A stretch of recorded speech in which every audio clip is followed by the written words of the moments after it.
name is George Jaramillo. I am the historical architect here at the Outer Banks Group of National Parks for the National Park Service.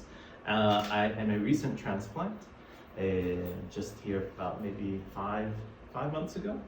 And I was kindly asked by the library and the staff to share a little bit of interest and exploration on a not so commonly discussed topic, you know. So if you're here for the birds and turtles, I apologize, I'm sadly disappointed. But hopefully we'll be able to provide a new perspective on a topic that isn't normally discussed here in the Park Service, or in general, really. First, I'd like to pose everyone here in our Zoom world a quick question. What does a Swiss French architect have to do with the historical development of the Outer Banks?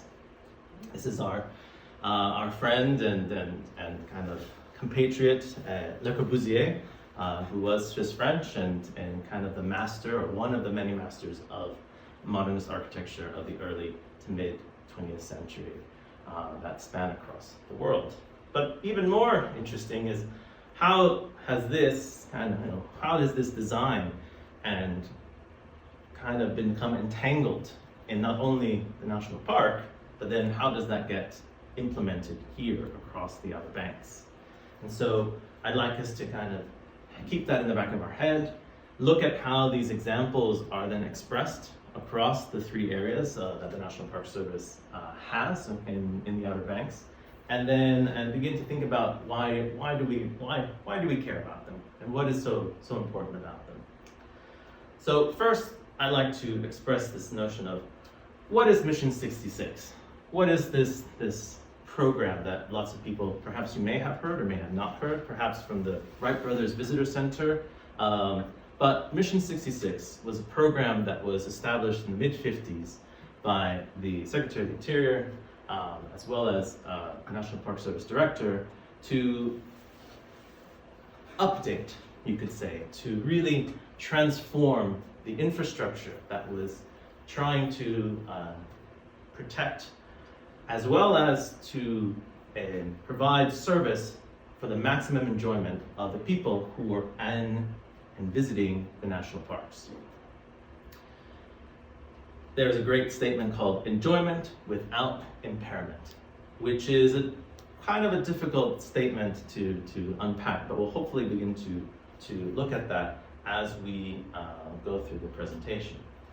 The program was a forward-looking program. It was trying to promote a more innovative approach to a flailing and almost a difficult set of infrastructure that was not supported for the growing number of tourists and visitors that were visiting the parks across the country. So it was a park-wide, nationwide system that became ever increasingly more and more prominent, using not only the established offices across the Park Service within Philadelphia and San Francisco, but also to use the either small offices of architects across the country and more prominent offices to really promote a new way of thinking about infrastructure across the service. Prior to this period in the 1950s, many of us are probably quite connected or have seen, or if you visited any of the places across the West, you'll have examples of what had been built, this rustic park architecture. A lot of people call it parkitecture. That came about this romantic 19th century perspective of regionalism as well as working within the landscape. And examples are prominent throughout. The Rangers Club is one at Yosemite National Park, the entire Longmire district, but then you also have examples of like the Yavapai Point Museum at the Grand Canyon. So it was about taking a regional approach, blending with that landscape, and really trying to connect the visitor with that place through a more natural setting. Many of these were also using modern materials. So if you've ever been to the Ahwahnee Hotel at Yosemite, it is actually all a concrete building made to look like logs and wood. So if you ever go back there or have a drink inside, have a look up and notice the concrete walls that are actually, that are made to look like wood logs. Unfortunately, by the end of the war, the Second World War, most of these structures were very insufficient for the amount of people that were coming to visit. The amount of people that were increasingly visiting not only the western parts, but all the newly established eastern parts were beginning to just maximize the kind of the use of these spaces. And they were wholly not adaptable for those increasing visits, as well as a desire to really promote a new kind of face. You could almost call it a slight rebranding, if we're going to use some marketing terms of that idea. So this new program promoted not only new types of infrastructure or existing types of infrastructure, but new types of facilities, like entire new apartment complexes over at Petrified Forest, or new ways of observing and really kind of getting yourself into that landscape. This is the Clingman's Dome in Great Smokies, but another good example is the Shark Valley Visitor Center down in the observation tower there at the Everglades. But most prominently, or most kind of significant to this, is the Visitor Center. Prior to the development of the 1950s, a place that somebody or a tourist or a visitor that wanted to go to didn't really have that place. There was no place or center where information, facilities, history could all be kind of connected. You had museums, you had comfort stations, you had many kind of separate facilities or smaller kind of places, but no centralized place. And really the visitor center became kind of the prominent idea. The typology of visitor center really flourished during this period of time. Here are three key examples of these types of new ways of designing with that space and that idea of at Mount Rainier, at Gettysburg on the upper right, and then down here at Rocky Mountain, the Beaver Meadows Visitor Center. Many of them either built or designed in the mid-50s or then constructed later in the later 60s period. So if we recall, between 1950 and 1960, this 10-year program really to push that idea of improving that landscape. And really then they were expecting just a growth of visitors. They were expecting that after the 50th anniversary, so the Park Service was established in 1916, that by 1966 there was going to be just a doubling or tripling of visitors, almost 80 million annual visitors to serve that expected amount, which may not seem like a lot today, but is a lot back in the mid-60s. So this goal-oriented ideology and the proposed date of kind of innovation, of hygiene, of light, of really immersing yourself in the use of utility and form became kind of the mantra of the Mission 66 program. And all of this kind of began and stems from this idea of modernism.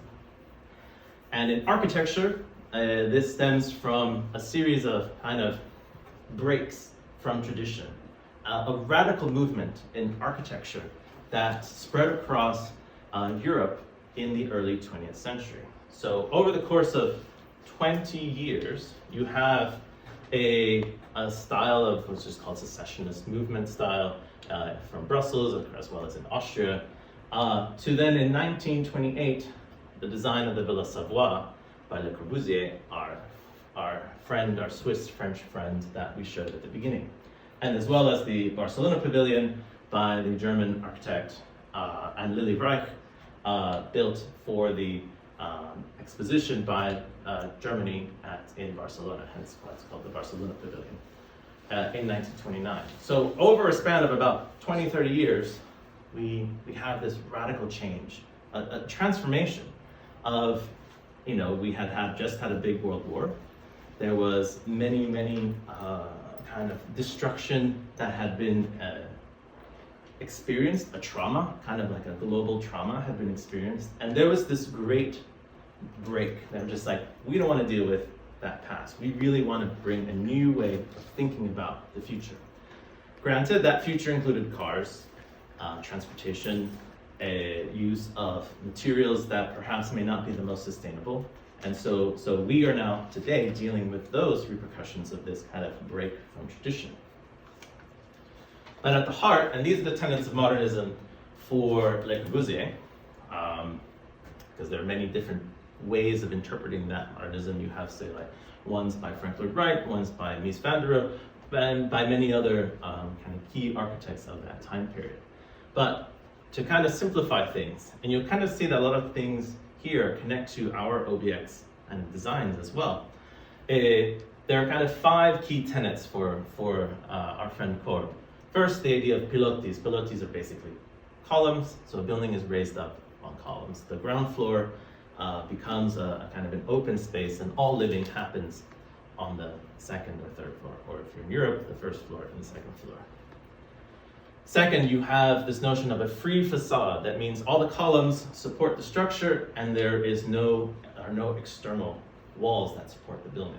That allows for flow of people and of different kinds of circulation. Third is this notion of ribbon windows, which are the kind of these horizontal banded windows. Fourth is the open floor plan. And fifth is the idea of a roof terrace. What's really interesting is that all of these ideas came from the mid-20s, and he had developed them over that mid-early 20th century time period, which we may think as being kind of now a bit dated. We kind of are very critical of our kind of commercial buildings that all look like this, but all of this back in the early 20th century was revolutionary. We were breaking from any type of standards that had been developed prior to that time period, particularly with also the embracing of new materials and new ways of building with new types of metals and concrete and glass and other manufacturing techniques. This notion then traveled across the world. There are many examples. You have Chandigarh in India, you have Brasilia, the capital of Brazil, that was built in the 60s, and really kind of this global kind of reinterpretation of this modernist ideal. In the States, it was embraced full-heartedly by everybody, particularly kind of the high end and kind of idea of like the modern movement. And so, for example, this is the Edith Farnsworth House in Illinois, a small kind of guest house. It's just a guest house. That follows all of those tenets. What do we have? A building raised up on piles, a broad open plan, a broad kind of sweeping horizontal windows, very open plan, literally no walls. There are no walls. Like, we want to talk about, people living in glass houses. This is pretty much that. It was raised up because it is in a floodplain, and we can discuss further the issues that now, because it's now on the National Register of Historic Places, and it has its own issues of adaptation, which is a critique that perhaps you could say. So, I don't want to present modernism as like this great thing and it changed the world and amazing, but it also had a lot of critical perspectives, either by the way it was interpreted by other folk or the way that it had been kind of scaled. So does anyone know what this area is or what these buildings are? No? So this is Pruitt Igoe, a huge, almost 33 structure housing project built in the 1950s in St. Louis, Missouri. And it was a way to remove urban blight and to try to promote a better way of living. Again, that modernism, that modernist approach of clean machine for living. Unfortunately, it's an implementation, lack of maintenance, poor understanding of how people actually live, really was its downgrade. And by the mid-60s, it was all almost destroyed. Into the into the 70s, all 33 structures were all destroyed. So it's really an interesting kind of a change in perspective of how quickly modernism was termed like kind of the death knell of modernism by that late 60s, early 70s period. Hence our own kind of like slight disgust of probably showing these types of structures. So we've kind of covered this notion of Mission 66, its inspiration by the development of modernism, the desire to really promote a change in the way people inhabited our parks. But then how does that connect us here? So we have examples of, this is the Kitty Hawk radar site on the left-hand side, being installed. A lot of military installations built across the Outer Banks, and then the ongoing kind of population change that brought upon by that influx of military sites, as well as then our own government. This is the Civilian Conservation Corps down in Buxton, as well as Civilian Conservation Corps buildings during the Depression era, to promote a transformation of the region as well. In this instance, a building of artificial dunes all along the shore to try to stabilize the dunes. This talk will just briefly touch upon that, but there are entire books that discuss the impacts that the construction of those dunes had, not only on the economic development, but also just on the entire ecological transformation of the region. And so these changing tides that I like to call really began to try to need a new way of engaging that landscape, a new way of trying to promote or house all the people that were here, that were beginning to come to the region. A good example of a more kind of localized interpretation of that modernist ideal is our friend Frank Stick and his son David, who pretty much are the creators of Southern Shores. And through his own understanding, and these are from the 1940s, so right during the war, a kind of interpretation of what was, again, a flat roof, very simple plans, a very simple stripped detailing, use of concrete, to try to engage that landscape in a much more different way than, say, our shingle style that we so love across the region here. And so I find there are very few of these that remain. Most of them have been torn down, but there are a few, and there is an entire group, the salt box or flat box kind of group that's trying to maintain or restore the ones that are up in Southern Shores. So we have kind of now this context of people are coming here, people are beginning to really embrace this kind of new way of thinking and construction.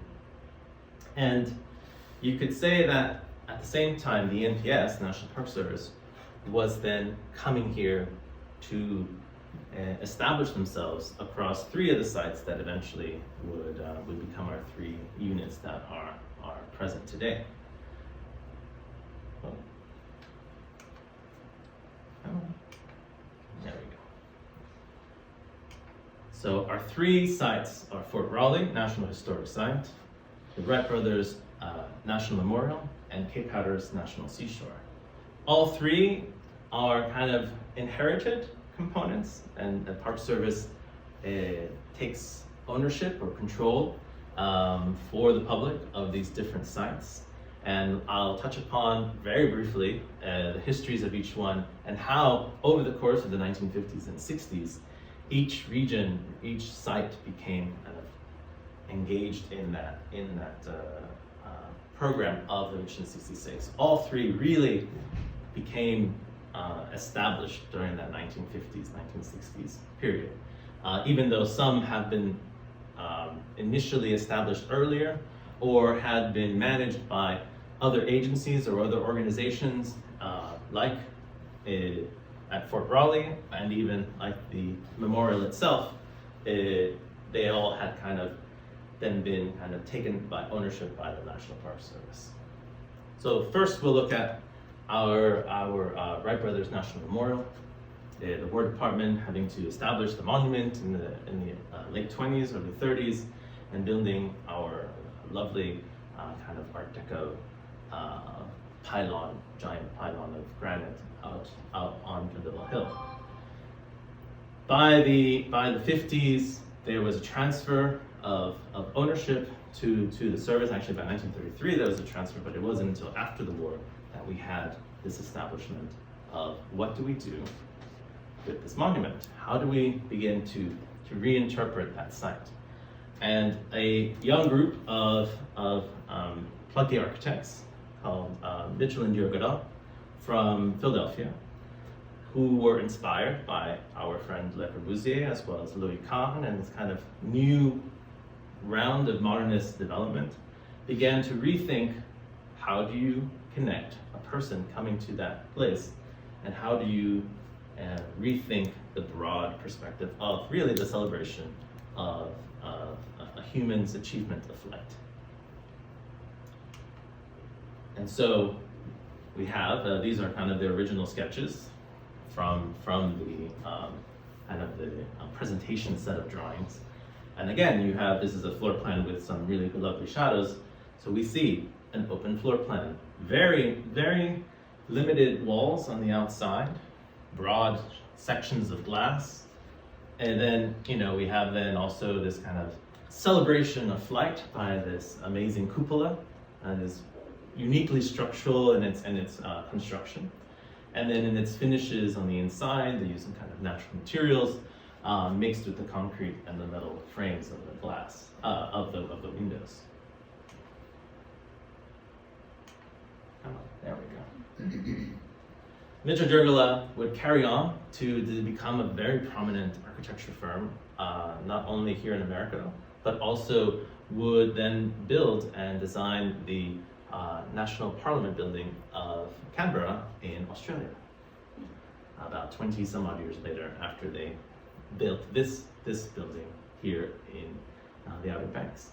A uniquely different style. It almost seems like a small bit of almost like a flying saucer that just kind of gets dropped in, very much different from whatever is around it. But that was the intent. The intent was to be different than the landscape, but also to be a part of it in the sense that it's so low.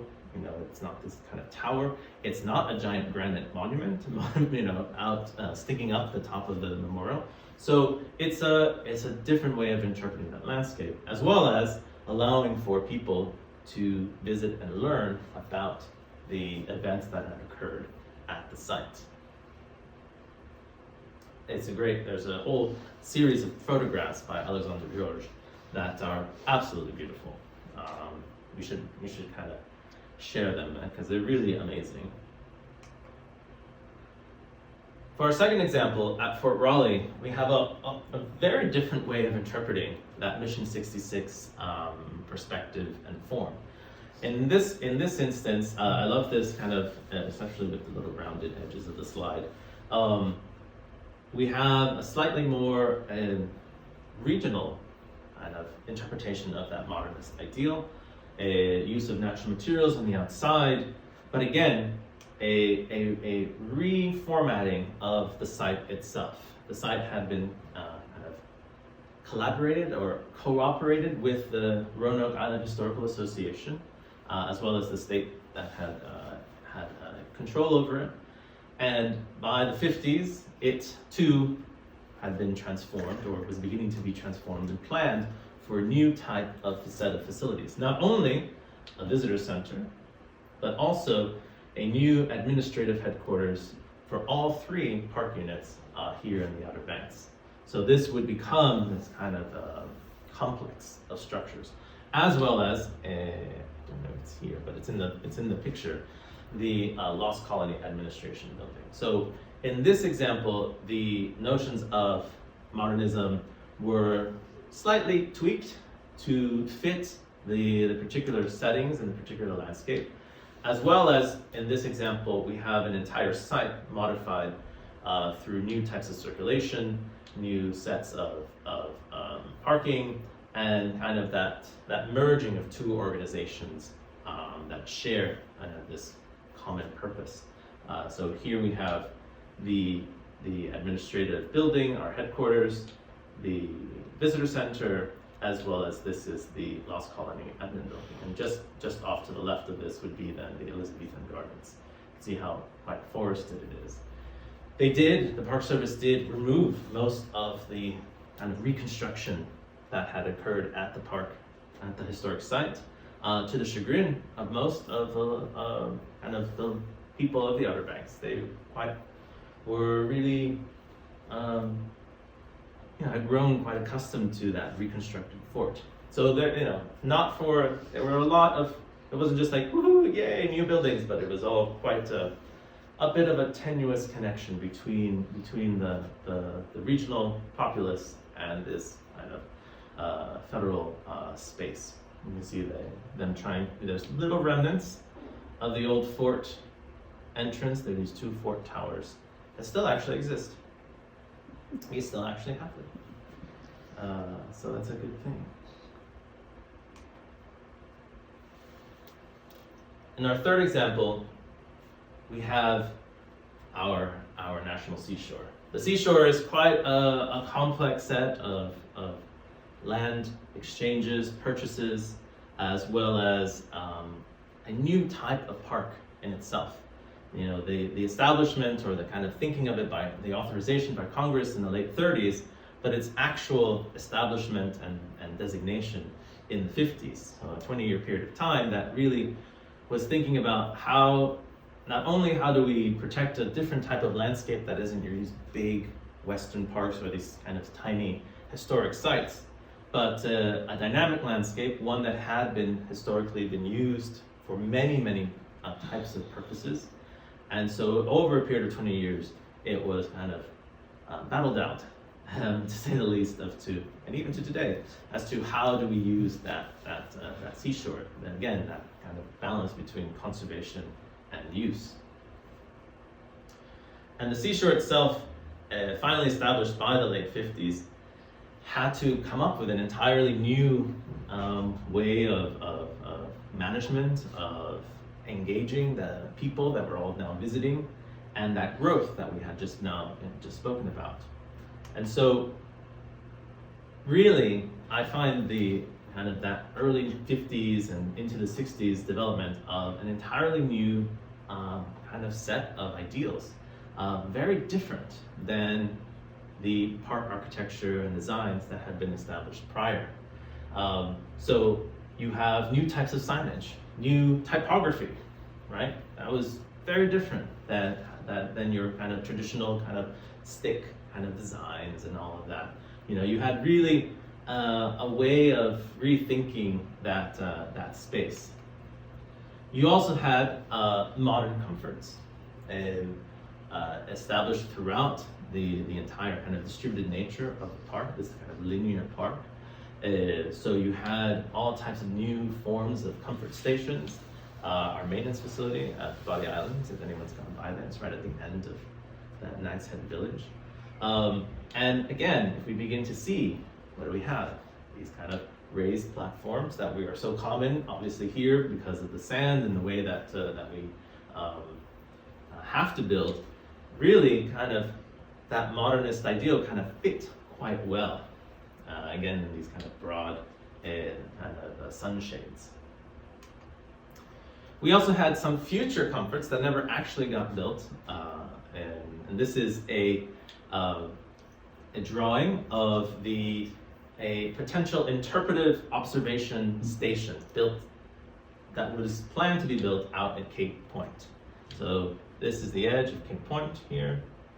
And right at the end of this long road where they had built that previous comfort station, they would have this notion of this observation deck, raised above the sand dunes, kind of almost floating like a modern type of ship, with views out to the landscape across the point, and again, a set of small visitor information stations, but really, it's really a place to observe and look and engage with that landscape. Again, with that kind of almost a very low, minimal profile to how it was installed.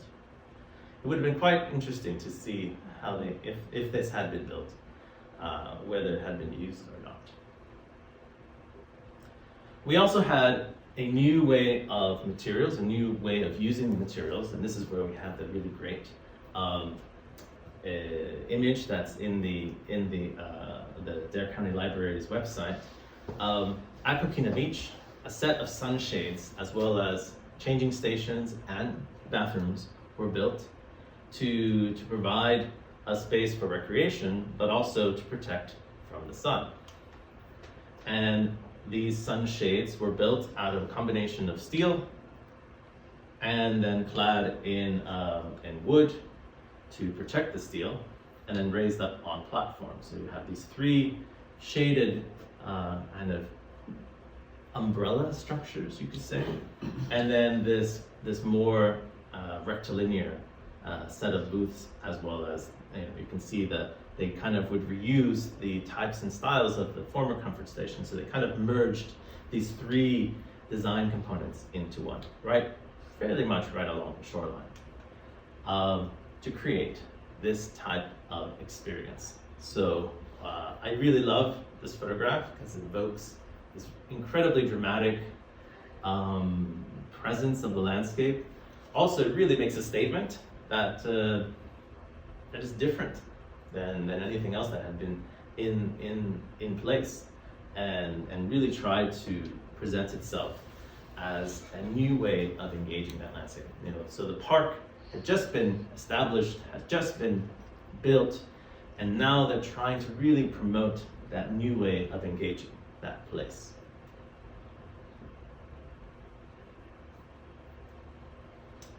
I'm just going to ask, has anyone actually ever seen them or remember them out in the land? Our director did. He came here as a child and he did remember. And he does remember. He saw the photo and he said, "I think I remember those." Excellent. But yeah. Excellent.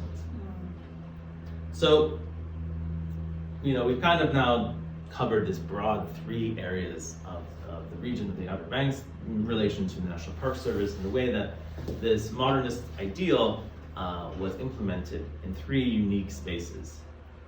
Unfortunately, the modernist buildings have a bit of difficulty, as well as changing needs, as well as just an overall change in perspectives and perceptions.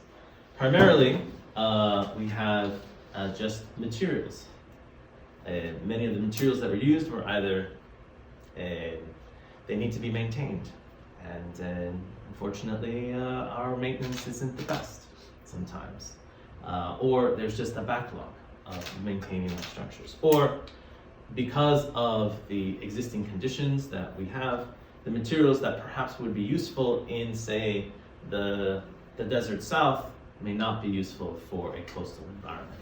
That globalization of modernism that tried to kind of implement a very kind of broad, this will work everywhere, and if you just have air conditioning and cool glass, it'll all be fine, isn't necessarily the best approach to things. So we have things like covering the cypress panels of the Wright Brothers Visitor Center with aluminum. Is that right? Aluminum panels? Yeah. We also had an increase, even more people coming to the region. Things that were just unexpected. There was 80 million, and they're like, oh, now we have more folk coming to visit. This is from the 90s, which is approximately 33 years ago now.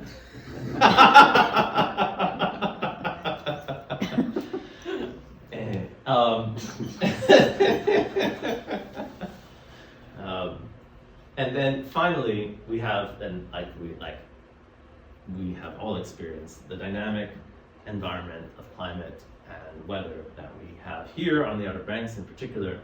And even though the structures, the Coquina shelters, had lasted over, say, about 20 some odd years, this by 1972, big nor'easter kind of came in and really tore up the edges of the beach and really tore up the construction and the sunshades, and unfortunately had to be torn down for safety purposes. So actually they were only up for about 20 some odd years. Very, well, I guess it's long enough, but still could have been longer. So over the changing period of time, the last 30, 40 years, our perceptions of these Mission 66 structures has really transformed.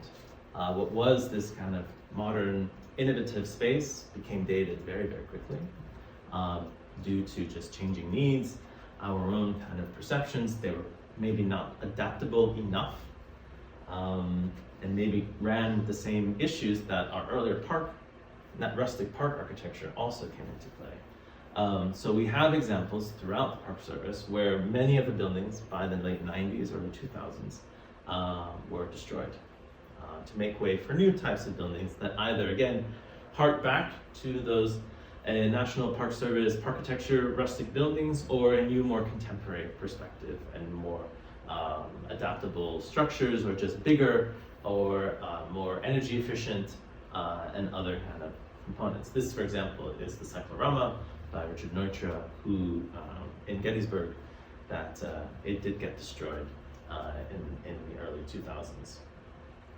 And as well as the other picture of the Mount Rainier Warren Center, that it too also got destroyed as well, although then replaced with new types of buildings. The cyclorama inside, by the way, got restored in the process. Very extensive restoration process. If you've not been to see the cyclorama, it's beautiful. Definitely have a look at it. Here we're at the Outer Banks. There was a similar push, but a stroke, I don't know, say miracle or genius, or depending on how you see it, perceive it, decided to nominate the Wright Brothers Visitor Center as a National Historic Landmark. So it became protected, and Park Service had to deal with it, rather than just saying, let us destroy it and build something new.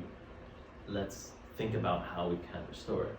So in a stroke of fate, over the course of 3 years, the actual restoration of it, I know it was a much longer time of planning, the actual visitor center by Mitchell Yergala, the designers of the Canberra Parliament building in Australia, we managed to save and reuse and update through a very long and arduous process.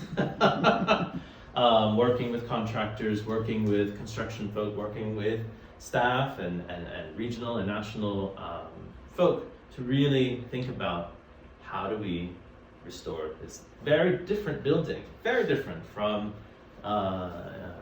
complete demolition.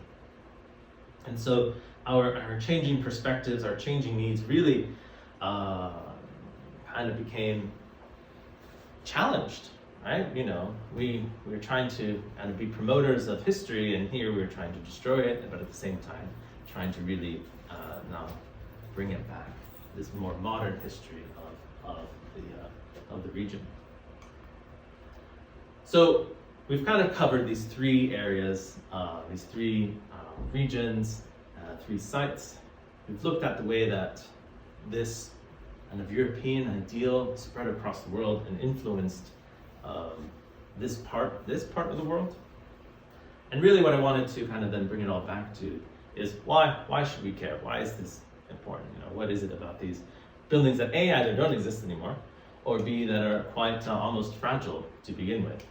But first, I find it to be a way of thinking about how the Mission 66 program established a new set of building forms and new type of building typologies that were trying to engage the visitor in a new way. They were trying to really say, we're going to do this, and we're going to do it wholeheartedly, and put their whole energy into that.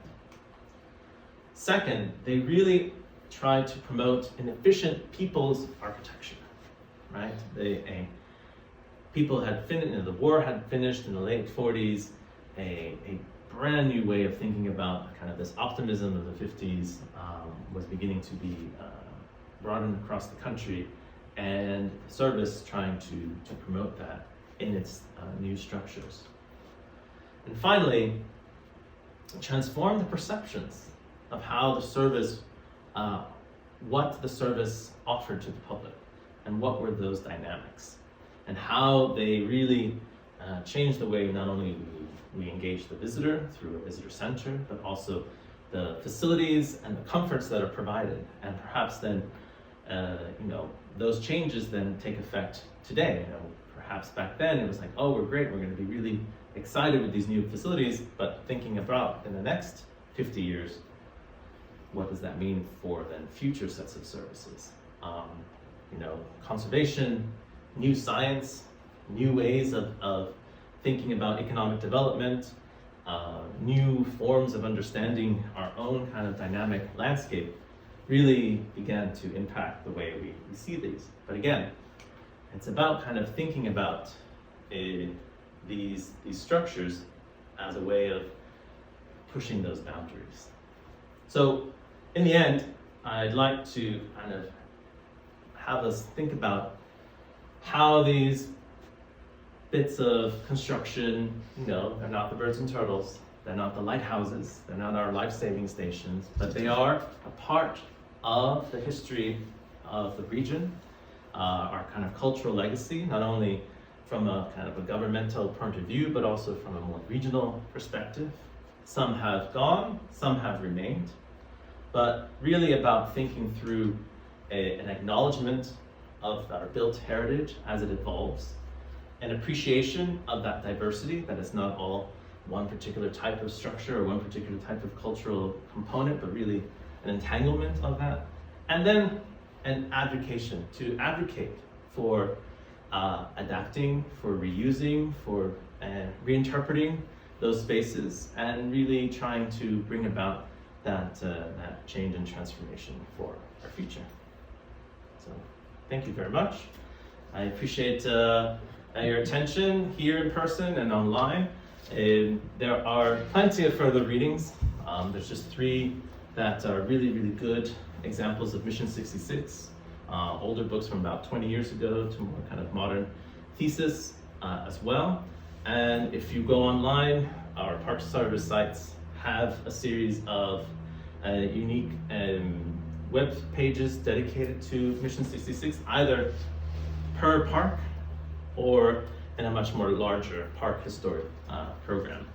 And then if you care to reach me, you can reach me at jaramillo@nps.gov. I'm happy to discuss any other questions or thoughts or ideas. So thank you again.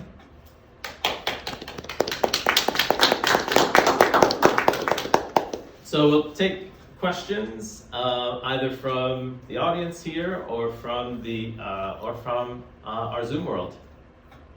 Yes. Given hindsight and historical perspective now, do you think that the goals of Mission 66 were achieved both in the Outer Banks and nationwide? Or how much were they successful? So I'm going to repeat for our friends in Zoom world. So you've asked, do I think that the mission or the goals of Mission 66 were achieved here as well as across the states? I would say overall, yes. There was an achievement of those goals of improving infrastructure, of really transforming that major enjoyment for all was achieved. On the other side of the conservation side of things, I would say less so. It's really difficult that trying to do both. And most people sometimes say, the mission is double-sided, but it's one main mission to really try to promote its use, but also its conservation. So it is most likely that the reason for the backlash of kind of these structures by the end of the 20th century is because of the way that the structures really didn't protect the resource in a way. So yes, for enjoyment, less so on the other side of things. That's a really good question. Any other questions? Are there questions online from folks? Not yet. Not yet.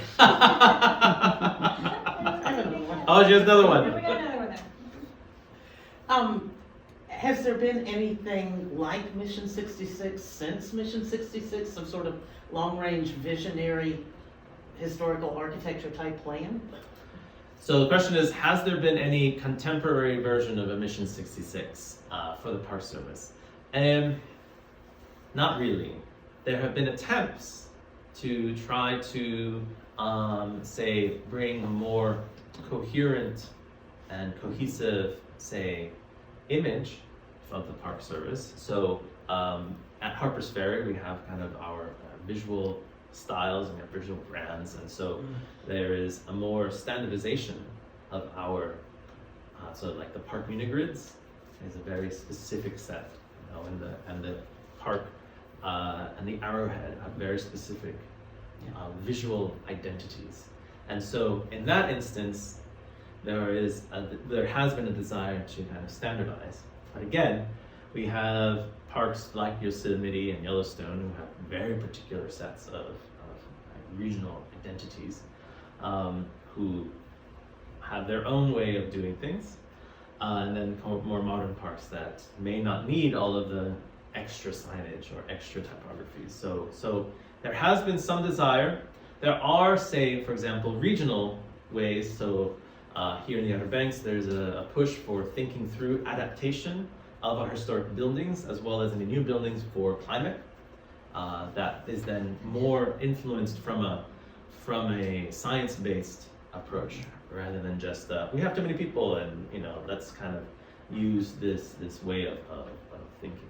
But yeah, it's different. Actually, I had a friend of mine who asked, "Oh, can there not be new ways of incorporating new kind of design theories like ecological design or other kind of new parametric design focuses?" And there can be, but it is a different time period this day and age. Do you have a couple of questions? Yeah. Were any lessons learned from the Mission 66 effort of what types of architecture, types of construction materials do work well at coastal areas? Well, so should I repeat that question? Well, hopefully they all saw it. Okay, so the question is, were there any lessons learned about materials and construction types here particularly? Well, we could say that concrete, though a good solid bunker type of material, is very difficult once it starts to deteriorate. And if you do not maintain it, it will start to affect the rebar, and to stop the rebar from rebar made out of steel or iron, once it starts to rust, it grows in size and will just push anything out of the way. And so it'll crack concrete, it'll start to just create more damage than the initial kind of protection. So there has been perhaps some changes in the way we think about what materials we use out here, or perhaps even cast iron that is seen as incredibly durable, but again, out here, if you don't maintain it or don't protect it, it can begin to deteriorate very, very quickly. Even just like the natural wood materials of cypress and cedar and things that we think as quite natural can, again, mainly the question could be about thinking through how we maintain the structures is really the key thing. And that's always been an issue. I think our modernist Mission 66 buildings are not as, say, resilient to a bit of dirt. They're, because of that modern, hygienic, innovative machine type of perception, when you have a dirty machine, it'll look much dirtier. Whereas a rustic building, put some ivy and it's dirt and it's like, oh, well, it's a bit of character, it's okay. So I think it's that kind of perception of these two types of ways. But yeah, there has been those learnings and understandings in particular. And then another person asked, I guess they weren't clear what is new at the current Fort Raleigh site. So like, as in, like what has been added or what has been,